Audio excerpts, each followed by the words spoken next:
History. Chapter 5, Traders to Rulers. Part 4, The Battle of Buxar and Foundation of British Empire. Welcome to the final part, students. We've seen how the English conquered Bengal through treachery at Plassey. Now we'll explore how Mir Qasim tried to resist English domination, leading to the Battle of Buxar. This battle finally sealed the fate of Indian rulers and established the foundation of the British Empire in India. Mir Qasim's reforms. Mir Qasim objected to the misuse of trade regulations by English merchants. The company had obtained duty-free trading rights for its own trade. However, company officials were illegally giving duty-free passes to private traders and even Indian merchants who paid them bribes. This abuse of duty-free inland trade adversely affected the revenue, which was the Nawab's only income. Mir Qasim took several measures to consolidate his administration. First, he trained his army on European lines, hiring European officers to modernize his forces. Second, he transferred his capital and treasury from Murshidabad to Munger, a more secure location away from English influence. Third, he tried to stop the abuse of trading privileges. The British did not like these administrative steps at all. They saw Mir Qasim's reforms as a threat to their power. An efficient, well-armed Nawab with a modern army was dangerous to their interests. They preferred weak, dependent rulers whom they could control. Conflict with the English. Under these circumstances, Nawab Mir Qasim decided to challenge the company. In 1763, war broke out between them. Initially, Mir Qasim fought successfully against the English forces. However, the company's military superiority gradually prevailed. The Nawab was defeated and fled to Awadh. Mir Qasim didn't give up. In Awadh, he formed a powerful alliance with Shuja-ud-Dawla, the Nawab of Awadh, and Shah Alam II, the Mughal emperor. This was a significant alliance, three major rulers joining forces against the English threat. If they had succeeded, the English advance might have been stopped. The Battle of Buxar. On October 22, 1764, the three allied forces met the British army at Buxar in Bihar. This battle was far more significant than Plassey. Unlike Plassey, this was a real battle with no treachery. The Indian forces fought bravely and honestly. However, the British emerged victorious. Their superior military training, discipline, and tactics prevailed over the larger but less organized Indian forces. The Allied army was decisively defeated. This defeat had enormous consequences. Mir Qasim fled and never regained power. Shuja-ud-Dawla lost his independence. Shah Alam, the Mughal emperor, the nominal ruler of all India, was defeated by a trading company's army. This was humiliating and showed how powerless the Mughal Empire had become.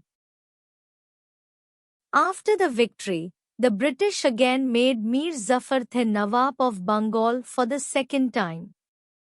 He was now completely dependent on British support.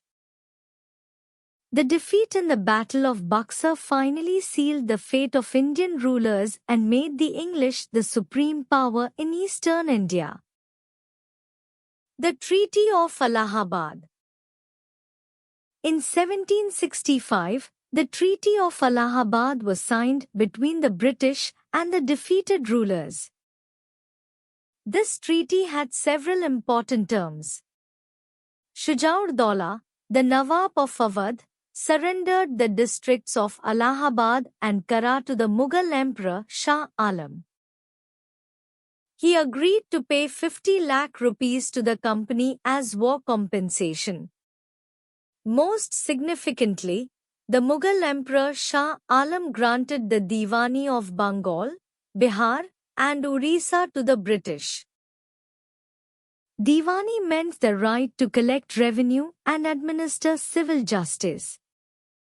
This was an extraordinary development. The company was now officially responsible for revenue collection in 3 of India's richest provinces. In return, the company agreed to pay 26 lakh rupees annually to the emperor. This was supposedly tribute, but everyone knew the real situation. The emperor was dependent on the company, not vice versa. Results and significance. The Battle of Buxar had immense results. First, it established British military superiority over Indian rulers beyond doubt.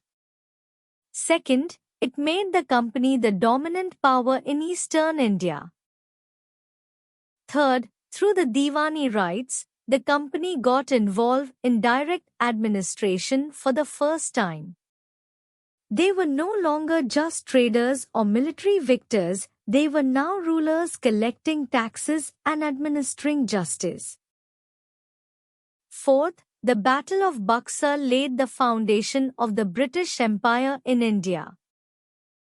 The wealth from Bengal's revenue funded the company's future conquests.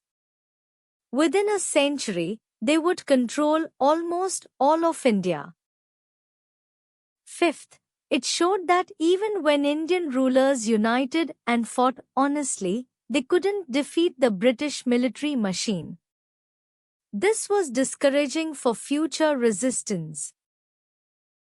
Why did Indian rulers lose? Several factors explain why Indian rulers lost to the British.